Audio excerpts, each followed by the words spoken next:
mga guys, Salibay is here. Said is here for doing the, isolation, confirmation, verification, blah blah blah, blah blah blah. Onanation. So the activities here is this pump is not working properly and there's no dosing because the pump is passing. Why the pump is passing, bro?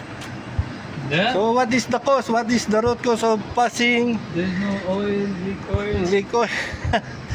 So there is a complaint. The operation team, this dosing pump is not dosing.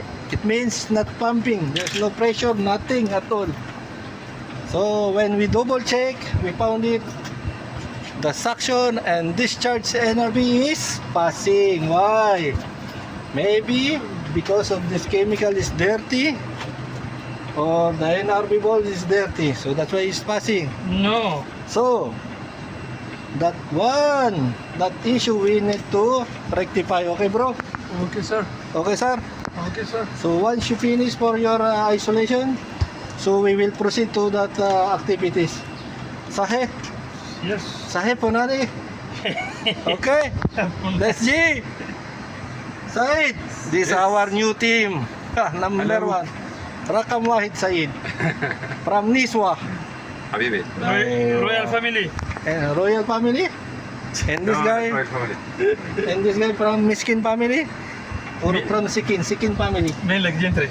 So, stay tuned mga guys. Explain ko lang po kung ano po ang function po nitong dosing pump po namin at kung saan po ginagamit. Ito po ay hydraulic dosing pump. Ito po ay may hydraulic oil. Hydraulic oil po yan sa loob. Tapos ito yan pinaka head, yung puti na yan. Tapos may diaphragm. So ayan suction niya. Yung nasa ilalim yan, yung kulay puti. Ito ang discharge. Suction at discharge NRV po yan. So yan po ang aking papalitan ngayon at sigurado po ako At yun, biglang nagloko yung ating cellphone. At ulitin ko po uli, yan po ang aking papalitan. Yan, discharge NRV at saka suction. So, ito po ay tinatawag po naming post-chlorine dosing pump. Post-chlorine. At mayroon po kami dito na pre-chlorine. So, ipapakita ko po sa inyo kung saan po ito pupunta. So, dito po tayo pupunta. So, yan, ito po yung pinakakuha po namin, potable water tank. Yan, malinis po yan. At yan po ay may mga mineralization. Yung doon po ang pinaka-dosing point. At yan po ay, pero pwede po yung mainom. Pero ina-advise po namin, hindi wag pong iinumin at pangkuhan lang po ito mga panligo, panghugas.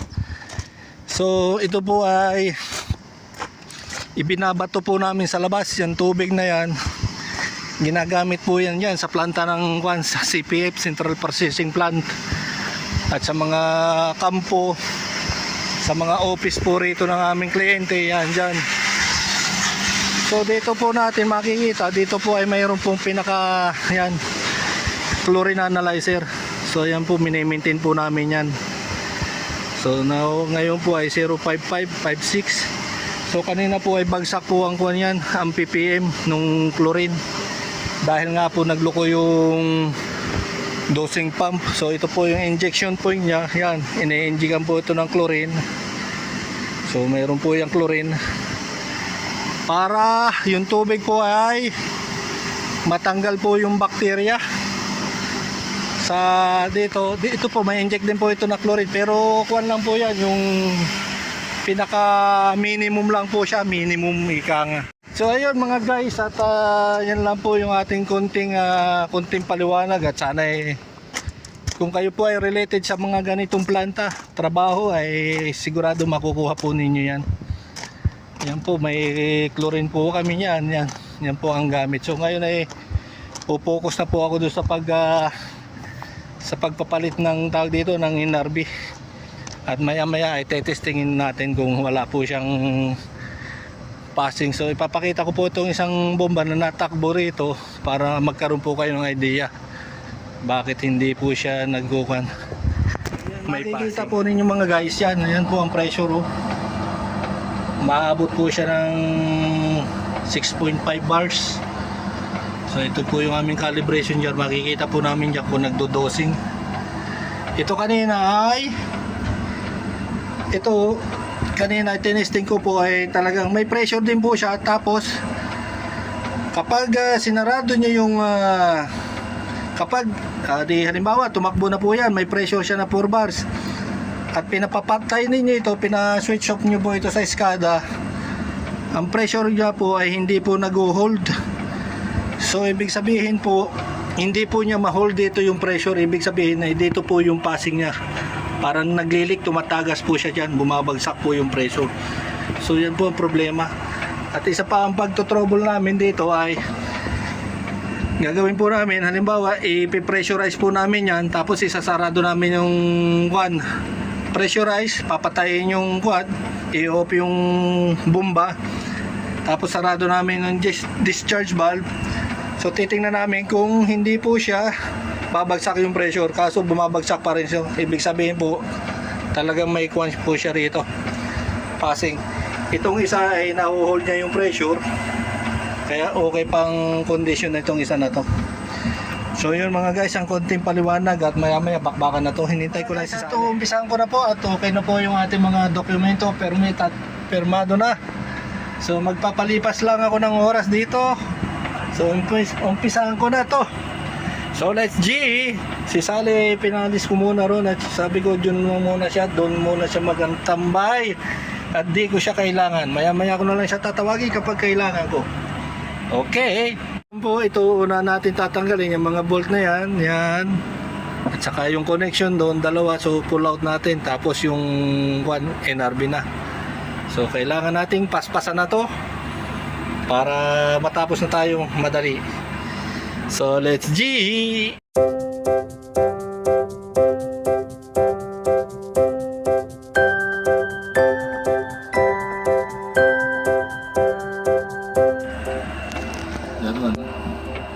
So you can explain also, this is the, no, not like this.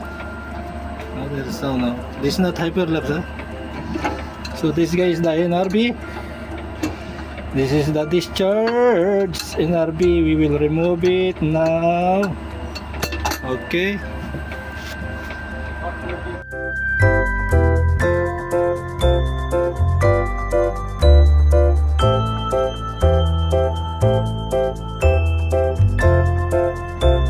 Ito na guys yung NRB. Ayan na, may bola po yan sa loob. Yan. Mukhang madumi. Tinisiting ko passing eh. Ito yung may passing. Itong isa ay wala, pero papalitan ko na parehas to. Ito maganda pa to eh. Pero parehas ko nang papalitan yan. So ngayon ako ay pupunta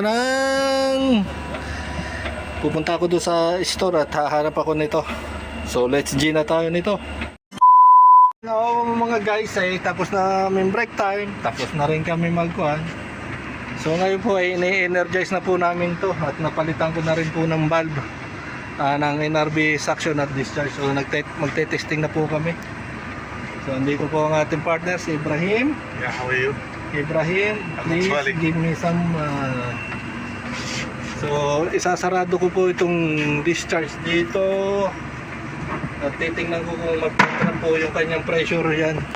So ate pong ihaharap. So yan po ang sinasabi ko kanina, kapag pinressurize po namin yan, tapos sinarado po yung discharge valve, kanina po ay nagdadrop po yung kanyang pressure. So ngayon po ay tinitingnan ko kung babagsak po yung pressure niya. Sa ngayon po ay steady po siya, walang pagbabago.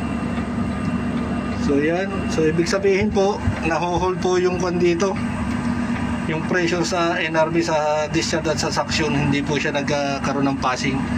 Kasi kapag passing po yan didiretso yan doon. So ipapakita ko sa inyo kung ano po yung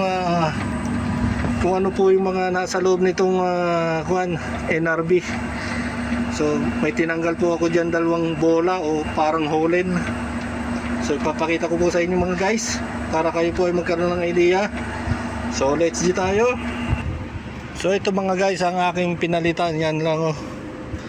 Ito yan, pinakabola at saka itong yung ball seat na tinatawag. Hindi po bullshit, ball seat po yan. Ball seat, yung kung saan itong bola na to ay uupo yan dito. Yan, yan. At kapag halimbawa po yung bola na yan ay madumi, hindi po siya masisilyado yan. So may tatagas at tatagas po yan. Yan po ang kwan niya, ang pinaka function po. So pinalitan ko po. Ito po ay nasa loob ng kwan. Yan, ito po yung napapalitan yan. Ito po ay nasa loob nun. Ganyan po ang hitsura niyan sa loob. So sana kayo ay may naintindihan kahit papano. Kung wala ay okay lang din. So yun mga guys, at kami ay patuloy pa rin ang kwan. So kanina pa nakasarado yung kwan, hindi pa rin bumabagsak yung kanyang kwan, yung kanyang pressure. So maya maya pag na-energize po yung motor, testingin ko. Tetesting ko po dyan sa calibration jar kung nagdodosing po siya. Sahih Ibrahim ay? Sahih Allah. Okay, good guys, at naka-energize na po siya, may pressure na po siya. Ang pumpi, ito naman na nagloko. Tingnan ninyo ang nangyayari dito. Ito namang kanina bigla nag-drop ang pressure nito. So tingnan ninyo, ipe-pressurize po natin yan. Bibigyan po natin kasi common yan discharge Common po yung linya ng discharge do sa A at saka do sa B. So ayan, makita po ninyo may pressure yan. So isasarado ko itong discharge dito sa A. Tingnan ninyo mangyayari. Ayan, bumabagsak yung pressure nya. So ibig sabihin hindi po ma-hold yung pressure dito sa linyang yan. So it's passing po siya dito sa NRB. Ayan, ganyan po nangyayari. Ito ganun steady. So bukas ito naman namin titirahin. So kailangan nakasarado ito para hindi, kasi yung discharge papunta rito, papunta ron, papunta, takbo yan sa labas. Common siya. Kung open dito yung valve, di lalampas lang dun yung pressure. So magdadrop lang yung pressure. So ganyan lang po dito pagtutrouble guys. At okay na tong isa. Yun namang isa titiranin namin bukas. Balik-balik lang itong trabaho na to. So i-report namin namang isa. So let's G na tayo. Let's G. Okay, tuloy ang bangi kahit basaan bunot. Meow.